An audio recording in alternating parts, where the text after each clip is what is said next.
You have big ambitions, lofty dreams, and a vision of the life you want to live.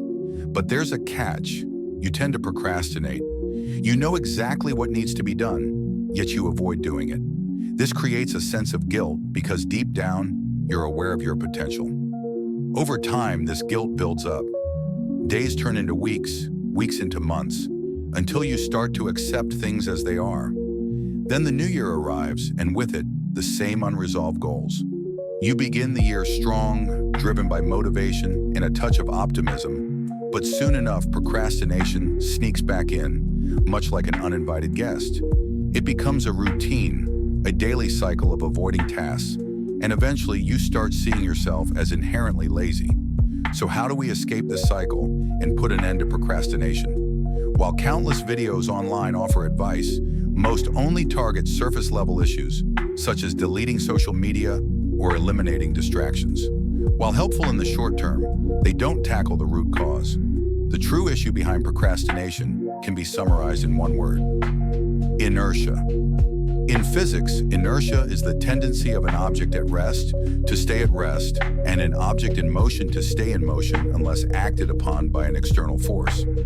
This principle, Newton's first law of motion, applies just as much to tasks as it does to physical objects. Starting any task, no matter how minor, requires an initial effort to overcome the state of rest. The problem is that we often make this initial effort seem monumental in our minds, so we avoid the task entirely and turn to quick, dopamine-boosting distractions. To overcome procrastination, we need to overcome inertia, and there are two effective ways to do this. First, make starting as easy as possible by lowering the stakes and focusing on the smallest possible step. For instance, instead of saying, "I need to write a 5,000-word essay," you could say, "I'll just write 50 words." This makes the task seem less intimidating and reduces the mental barrier to starting. Another useful technique is the 2-minute rule. If you don't feel like starting a task, commit to doing it for just 2 minutes and stop if you want to. For example, if cleaning your room feels overwhelming, play a song, clean for its duration, and then decide if you want to continue. In most cases, you'll find yourself going beyond the initial 2 minutes or writing more than just 50 words.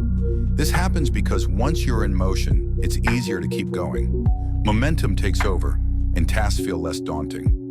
The hardest part is the initial push, but once you overcome that, progress becomes easier, like pushing a ball past its tipping point, where it starts rolling downhill. That's why it's crucial to start small and keep it simple. By reducing the stakes and focusing on just 2 minutes, you can use these techniques to address procrastination in any area of your life, whether it's exercising, working on a project, nurturing relationships, or anything else. As Martin Luther King Jr. famously said, "You don't have to see the whole staircase, just take the first step."